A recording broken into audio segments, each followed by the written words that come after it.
मेरी शादी को अभी कुछ ही दिन गुजरे थे कि इतवार के दिन मेरा पति दोपहर को कहीं चला गया था। नई नई शादी हुई थी, इसलिए मैं रोज ही शाम को तैयार हो जाती थी। आज भी मैंने खूबसूरत जोड़ा पहना था, तैयार भी हुई थी। लेकिन जब मेरा पति अमन शाम को घर आया तो उसके हाथ में शॉपिंग बैग था। इसने वो शॉपिंग बैग मेरे हाथ में थमाया और बोला कि इसे पहनकर तैयार हो जाओ। मैंने हैरत से अमन की तरफ देखा। मैंने कहा, मैं पहले से ही तैयार हूँ। वो कहने लगा कि जो कपड़े मैं अभी तुम्हारे लिए लाया हूँ उसे पहनो और तैयार हो जाओ। मैं शॉपिंग बैग लेकर अपने कमरे में आ गई। जब मैंने वो कपड़े देखे तो देखकर मेरी आंखें फटी की फटी रह गई थी। वो तो बहुत ज्यादा फैशनेबल और कीमती किस्म की ड्रेस थी। मैंने कहा, अमन ये तो बहुत ज्यादा छोटी है। अमन कहने लगा कि मेरे दोस्त के घर पार्टी है, इसलिए जल्दी से तैयार हो जाओ। इतनी कीमती और ऐसी ड्रेस लाने की अमन को क्या जरूरत थी। मेरी शादी पर अमन ने एक जोड़ी कपड़े भी मुझे नहीं दिए थे। कहते थे मेरी गुंजाइश नहीं थी, और अब बहरहाल मैंने वो ड्रेस पहन ली। वैसे भी मैं एक खूबसूरत किस्म की लड़की थी। उस शॉर्ट ड्रेस ने तो मेरे हुस्न में 4 चांद लगा दिए थे। मैंने मेकअप टच देने के बाद अपने बालों का जूड़ा बनाना शुरू किया तो अमन मेरे कमरे में आ गए। मेरे करीब आकर मुझे सर से पैर तक देखा, फिर कहने लगे कि बाकी सब तो ठीक है, अपने बाल खुले रहने दो, और भी ज्यादा खूबसूरत लगोगी। उनकी तारीफों पर मैं चुप सी रह गई थी। मैं बिल्कुल तैयार थी। मैंने बालों को खोलकर कंघा किया और अलमारी से बड़ी सी शॉल निकालने लगी ताकि खुद को लपेट सकूं।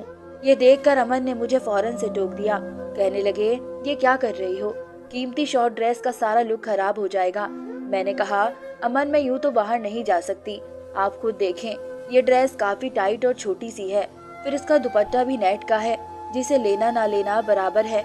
अमन कहने लगा कि मुझसे बहस मत करो, वैसे भी मेरा दोस्त अपनी गाड़ी और ड्राइवर भेज रहा है, तुम्हें घबराने की जरूरत नहीं है। कुछ ही देर में अमन के नंबर पर किसी की कॉल आई थी। वो फोन पर कहने लगा, हाँ हम लोग तैयार है। फिर मुझसे कहने लगे कि चलो ड्राइवर आ गया है। अमन एक मिडिल क्लास फैमिली से ताल्लुक रखता था। मेरा ताल्लुक भी ऐसे ही घराने से था। मैं जानती थी कि मेरा पति कोई लाट साहब नहीं है। अमन के पास गाड़ी नहीं थी, एक पुरानी सी मोटरसाइकिल ही थी। घर भी छोटा सा था। शादी की रात थी। इसने मुझे कह दिया था कि इसकी तनख्वाह बस इतनी ही है कि महीना बाद में खत्म होता है और तनख्वाह पहले। मैंने भी कोई एतराज ना किया था। शादी के उन दिनों में मैंने अमन से कोई भी फरमाइश नहीं की थी। वो अकेले ही रहते थे, छोटा सा फ्लैट था। मैंने शादी के अगले दिन ही किचन संभाल लिया था। अमन मुझसे कहता था कि शादी पर बहुत खर्चा हो गया है, इसलिए मैंने कपड़े भी नहीं बनाए और कुछ महीने यूं ही गुजारने पड़ेंगे। इसलिए मुझे हैरत हुई थी कि जब अमन की गुंजाइश ही ना थी तो इतनी कीमती ड्रेस लाने की क्या जरूरत थी, वो भी बस एक दावत पर जाने के लिए। मेरे दहेज में से काफी सारे सूट बिल्कुल नए थे, मैं उनमें से ही कुछ पहन लेती, लेकिन वो एक कीमती ड्रेस मेरे लिए लाए थे। वो कम से कम भी इसकी कीमत 10 से 15 हजार थी। क्या जरूरत थी इतना खर्च करने की। बहरहाल अमन के दोस्त का ड्राइवर आ चुका था। हम दोनों गाड़ी में बैठ गए थे। वो गाड़ी खूबसूरत इलाके के बड़े से बंगले के सामने खड़ी हुई थी। हॉर्न देते ही फौरन से चौकीदार ने दरवाजा खोला था। पार्किंग एरिया में इस वक्त 3 गाड़ियां पहले से मौजूद थी और चौथी हमारी थी। साइड पर बना बगीचा भी बहुत ही ज्यादा कीमती और खूबसूरत फूलों से सजाया हुआ था, लेकिन वहां पर इतनी लाइटिंग नहीं थी जैसे कि दावतों पर होती है। अमन मेरा हाथ पकड़े मुझे अंदर लॉन्ज में ले गया। मेरी ड्रेस काफी टाइट थी और इस पर सितम ये कि दुपट्टा भी नहीं था। जैसे मैं अंदर गई तो अंदर मुझे सिवाय मर्दों के कोई भी नजर नहीं आया। वहाँ कोई भी औरत मेरे अलावा नहीं थी। ये देखकर मैं बुरी तरह से नर्वस हुई थी। ये कैसी दावत थी जहाँ सब मर्द ही मर्द थे, औरतें नहीं। और ये अगर सिर्फ मर्दों की दावत थी तो फिर अमन मुझे यहाँ क्यों लेकर आए थे। उन हट्टे खट्टे आदमियों को देखकर मैं बिल्कुल अमन के साथ साथ रही। मैंने कहा, अमन यहाँ तो कोई भी औरत नहीं है।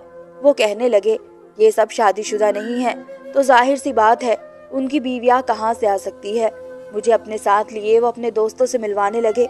मुझे हैरत का झटका उस वक्त लगा जब अमन ने मेरा इंट्रोडक्शन अपने दोस्तों से करवाया और वो मिलने के बहाने से मेरे सामने अपना हाथ बढ़ाने लगे। मैं देखकर पीछे हटी थी। ये कौन सा तरीका था। फिर मुझे अमन के दोस्त कुछ अच्छे भी नहीं लग रहे थे। अजीब तेज सी नजरें थी सबकी। सब मुझे सर से पैर तक देख रहे थे। उनकी आंखों में ऐसी अजीब सी बेबाकी सी थी कि मुझे अपने वजूद पर चींटियां रेंगती महसूस होने लगी थी।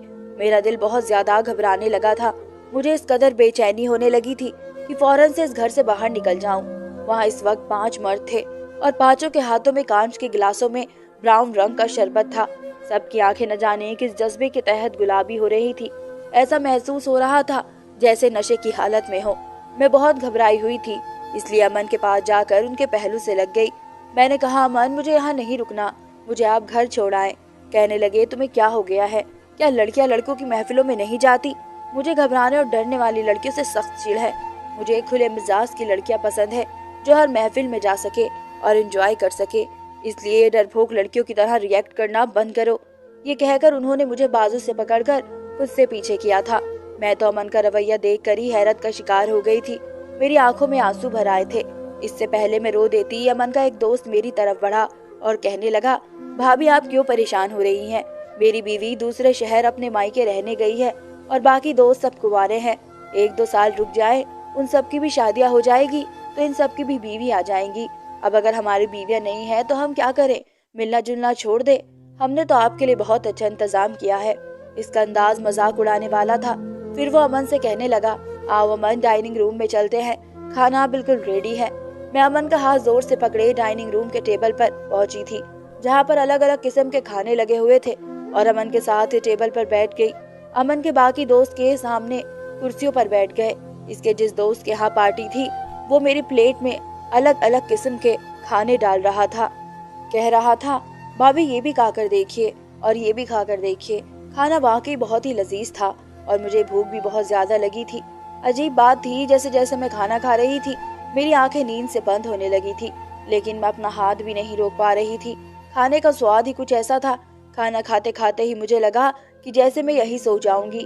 मैंने नशे वाली नजरों से अमन की तरफ देखा, जो इस वक्त मुझे एक के बजाय 4 नजर आ रहा था। मैंने कहा, अमन, अब घर चलो, मुझे नींद आ रही है। वो कहने लगा, हाँ चलो। ये कहकर जैसे ही मैं अपनी कुर्सी पे खड़ी हुई, लड़खड़ाते हुए अमन की बाहों में गिर गई थी। बस 1 मिनट लगा था मुझे अपने होश खोने में। सुबह जब मेरी आंख खुली तो मेरा सर पूरी तरह से चकरा रहा था। बहुत मुश्किल से ही अपनी आंखें खोली थी। मैं अपने कमरे में मौजूद थी, अभी भी इसी शॉर्ट ड्रेस में थी जो अब मुझे अपने वजूद पर बुरी तरह से चुभ रही थी। मैंने बड़ी मुश्किल से उठकर बैठने की कोशिश की। मुझे लगा जैसे मेरा वजूद मेरा साथ न दे रहा हो। मेरे पूरे बदन में दर्द की टीस उठ रही थी। बड़ी मुश्किल से मैंने अपने दुखते वजूद को बेड के सिरहाने से टेक लगाने पर मजबूर किया था। पता नहीं क्यों मैं चूर चूर हो चुकी थी। मुझे अपने अंदर एक अजीब सी कमजोरी सी महसूस हो रही थी। मैंने देखा तो मेरा सारा जेवर उतरा हुआ था और हाथों में जहाँ मैंने चूड़ियां पहनी थी वहाँ पर खरोच और जख्मों के निशान थे। ये देखकर मुझे हैरत हुई थी। मैं अभी ठीक से अपने होशो आवाज में भी आई नहीं थी कि जब अमन बड़े बेझिझक होकर नाश्ता लेकर अंदर दाखिल हुए। बहुत खुश लग रहे थे। मुझसे कहने लगे, देखो, आज मैं तुम्हारे लिए पूरी हलवे का नाश्ता लाया हूँ। मैंने कहा, पता नहीं अमन, मेरे जिस्म में बहुत दर्द है। मेरी बात पर वो फिक्रमंद होने के बजाय मुस्कुराने लगे। कहने लगे, रात तुम बहुत ज्यादा खूबसूरत लग रही थी, फिर मुझ पर बेहोश होकर गिर भी गई थी, इसलिए घर आते ही मेरी नीयत तुम पर खराब हो गई थी। अमन काफी अच्छे मूड में था। मेरी नजरें खुद ब खुद झुक गई। कहने लगा, तुम नाश्ता करो, मैं तुम्हारे लिए दर्द की दवा और गरम गरम चाय लाता हूँ, फिर ये दर्द भी आधे घंटे में ठीक हो जाएगा। मुझे हैरत हो रही थी कि उन कई दिनों में तो अमन ने कभी मुझसे ऐसी जुनूनी मोहब्बत का इजहार नहीं किया था, क्योंकि मेरे पूरे वजूद पर जख्म थे। बहरहाल अगले रोज तक मैं काफी ठीक हो गई थी, लेकिन मैं नहीं जानती थी कि सिलसिला रोज ही चलता रहेगा। अगले इतवार फिर मुझे अमन ने एक नई ड्रेस लाकर दी। कहने लगा, तैयार हो जाओ, दोस्त के घर दावत में जाना है। और फिर इसी दोस्त के बंगले में मुझे ले गया। इस बार तो उसके दोस्त मुझसे पहले से ज्यादा बेझिझक होने लगे। भाभी, आपके हुस्न के तो हम दीवाने हो गए हैं। अमन तो बड़ा खुशनसीब है कि इसे आप जैसी बीवी मिली है। मुझे अमन के दोस्तों के मुंह से इस तरह तारीफ बुरी लगी थी। मैंने गुस्से से उन्हें घूर कर देखा तो वो ढीठ बनकर हंसने लगा। मैं सो चुकी थी कि घर जाते ही अमन से कहूंगी कि मैं आइंदा उनके घर नहीं जाऊंगी। मुझे आदमियों की इस किस्म की घटिया मजाक बिल्कुल पसंद नहीं थी। इस बार भी मेरे साथ यही हुआ था। जैसे ही मैंने खाना खाया मुझ पर नींद छाने लगी, फिर मैं बेहोश हो गई। अगले दिन फिर मेरा जिस्म दर्द से चूर था, लेकिन मैंने एक बात नोट की थी कि अमन बहुत खुश था। घर पर फल भी लाने लगा था, पैसे भी बड़े खुले हाथ से खर्च कर रहा था। हालांकि इसकी तनख्वाह इतनी ज्यादा ना थी, फिर यह रोज रोज की अय्याशियां कैसे हो रही थी। घर आते हुए वो रोजाना अच्छे से होटल का खाना साथ लाते थे। मुझसे कहते थे कि कोई जरूरत नहीं है तुम्हें किचन में खाना बनाने की, तुम्हारा खूबसूरत हुस्न फीका पड़ जाएगा। कभी कभी तो मुझे अमन की बातें बड़ी अजीब लगती थी। मैंने कहा कि हर औरत घर के काम करती है मुझे भी अच्छा लगता है कि मैं आपके लिए खाना बनाऊं, आपके काम करूं। कहने लगे कि नहीं, तुम बस अपने हुस्न का ख्याल रखा करो, इसे निखारा करो, खुद को संवारा करो। तुम नहीं जानती कि तुम्हारा हुस्न मेरे लिए कितना कीमती है। मेरा हाथ थामे वो मुझसे मोहब्बत भरी बातें कर रहे थे। कहते कि जानती हो, तुम्हें मैंने अपनाने के लिए कितने पापड़ पेले हैं। ये बात सुनकर मुझे हैरत हुई थी, क्योंकि हमारा रिश्ता तो एक रिश्ते करवाने वाली के जरिए से हुआ था। मैंने तो पहले कभी अमन को नहीं देखा था। मैंने कहा, क्या मतलब? मेरी बात पर वो हंसने लगे। कहने लगे, मैंने तुम्हें एक मॉल में शॉपिंग करते देखा था। मैं तुम्हें देखकर ही तुम पर फिदा हो गया था। वहीं से मैंने तुम्हारा पीछा शुरू कर दिया। तुम्हारा घर देखा, फिर मालूम हुआ कि तुम्हारी माँ तुम्हारे लिए रिश्ता देख रही है।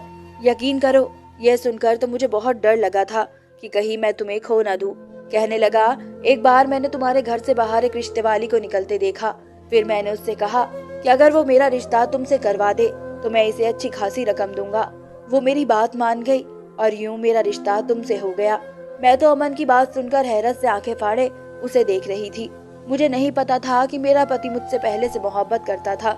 मुझे अपनाने के लिए उसने इतना सब कुछ किया। मेरे दिल में अमन की और भी मोहब्बत और कदर बढ़ गई थी।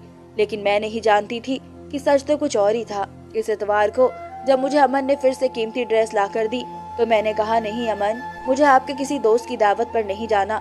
मेरी बात सुनकर उनके चेहरे के अंदाज एकदम से बदले थे। मुस्कुराहट गायब हो गई थी और चेहरे पर गुस्सा आ गया था। कहने लगे, क्या मतलब है तुम्हारा? वो लोग इतनी चाहत से तुम्हें बुलाते हैं। मैंने कहा, नहीं, मुझे नहीं जाना ना। न जाने वो कैसा खाना मुझे खिलाते हैं कि खाते ही मुझे नींद आ जाती है और सुबह मेरी बहुत बुरी हालत होती है। 2 दिन तो मैं चलने फिरने से भी महरूम हो जाती हूँ और फिर वहाँ पर सिर्फ आदमी होते हैं। मेरा वहाँ क्या काम है? आपको जाना है, अपने दोस्तों के साथ वक्त गुजारना है, आप जाए, लेकिन मैं नहीं जाऊंगी। ये कहकर मैं अपने बेड पर बैठ गई। मैं नहीं जानती थी कि मेरा इनकार मुझे इतना महंगा पड़ सकता है। अमन बहुत गुस्से से मेरे पास आए, मेरा बाजू पकड़ के बुरी तरह से दबोच लिया। कहने लगे, अब तक तुमने मेरी मोहब्बत देखी है, बेहतर यही है कि मेरी मोहब्बत ही देखो। मुझे इनकार नहीं चाहिए। अगर तुमने मेरी किसी बात से भी इनकार किया तो तुम नहीं जानती कि मैं गुस्से का कितना पागल इंसान हूँ।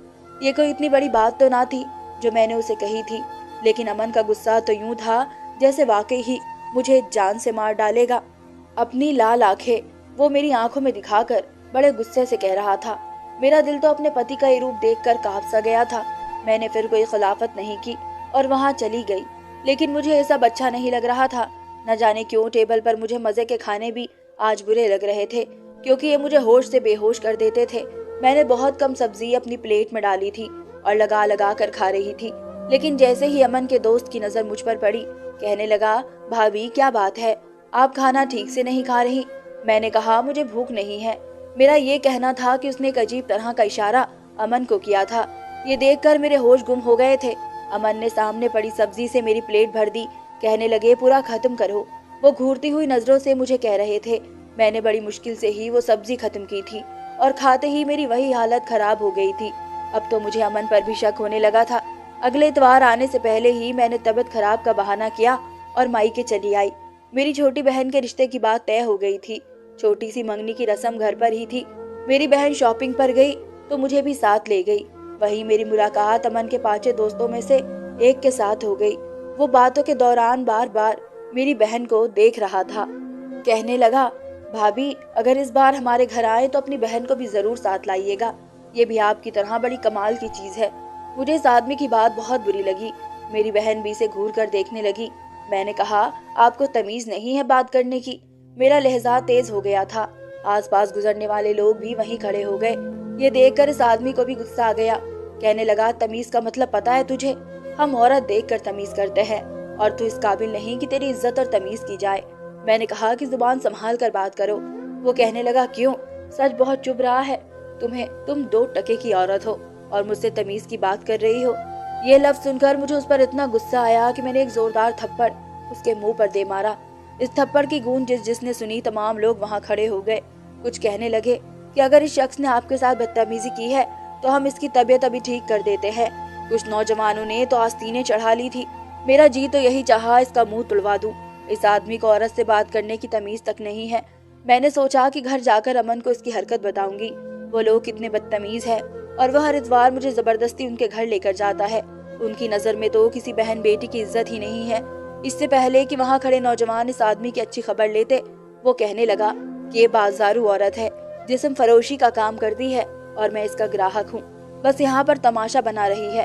میرا یہ سننا تھا کہ میرے ہوش اڑ کے رہ گئے تھے۔ میں نے کہا کہ یہ بکواس کر رہا ہے۔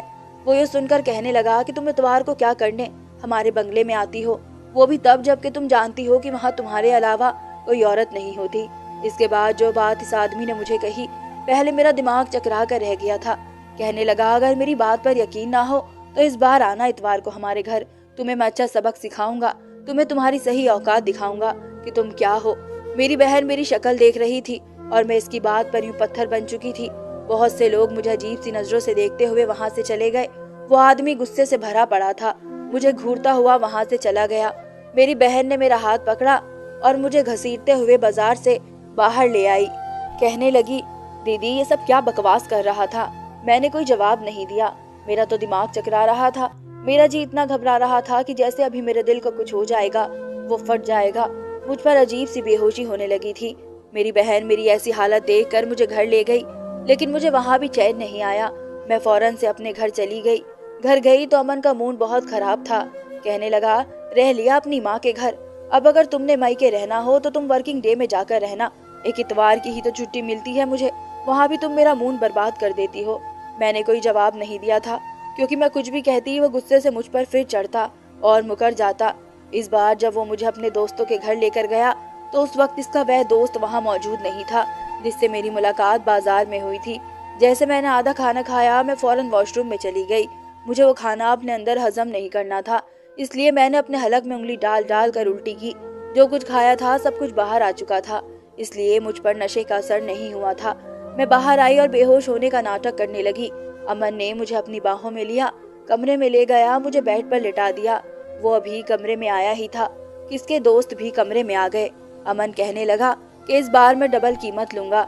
جو حشر تم لوگ رات بھر میری بیوی کے ساتھ کرتے ہو وہ اب بیمار رہنے لگی ہے۔ تم لوگوں کے ہوئے پیسے آدھے تو اس کی دوائی اور ڈاکٹر کے خرچے میں لگ جاتے ہیں، مجھے کیا فائدہ ہوا۔ اس کے دوست کہنے لگے کہ ہمیں منظور ہے، تم اس کی جتنی چاہے قیمت لے لو۔ میرا جی چاہا زمین پھٹے اور میں اس میں سما جاؤں۔ میرا ہی پتی میری عزت کا سوداگر تھا۔ پتی تو بیوی کا رکشک ہوتا ہے، اسے گندی نظروں سے بچانے کے لیے ہر رشتے کو بھول جاتا ہے۔ یہ کیسا پتی تھا جو میرا ہی سودا کر رہا تھا۔ اس سے پہلے کہ وہ لوگ میرے ساتھ کچھ بھی غلط کرتے، پولیس کی گاڑی کا ہارن بنگلے کے باہر بجنے لگا۔ یہ سن کر وہ سب گھبرا گئے تھے۔ میں یہاں آنے سے پہلے پولیس کو ساری انفارمیشن دے چکی تھی۔ جب تک پولیس اندر آئی میں اٹھ کر بیٹھ گئی۔ مجھے یوں بیٹھتا دیکھ کر امن اور باقی آدمیوں کی بھی رنگت اڑ گئی۔ میں نے اپنے پتی کو گرفتار کروا دیا تھا، کیونکہ اسے خوبصورت لڑکی چاہیے ہی اس لیے تھی کہ جس سے وہ کیش کر کے پیسے کما سکتا۔ امن جیل میں بند تھا اور اسی دوران میں نے طلاق کا مقدمہ کر دیا تھا۔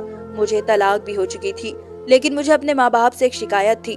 میری شادی اور رشتہ کرنے سے پہلے انہوں نے یہ تو دیکھا کہ لڑکا اکیلا ہے، مجھ پر گھر کی ذمہ داریاں نہیں ہوں گی، ساس سسر کے تانے نہیں ہوں گے، لیکن یہ نہیں دیکھا کہ وہ کرتا کیا ہے۔ اپنی بیٹیوں کی شادی کرنے سے پہلے اچھی طرح سے معلومات کر لیا کرے کہ کہیں کوئی امن جیسا آدمی ان کی زندگی میں شامل نہ ہو جائے۔ امید کرتی ہوں آپ سب کو یہ کہانی پسند آئی ہوگی۔ دھنیہ واد۔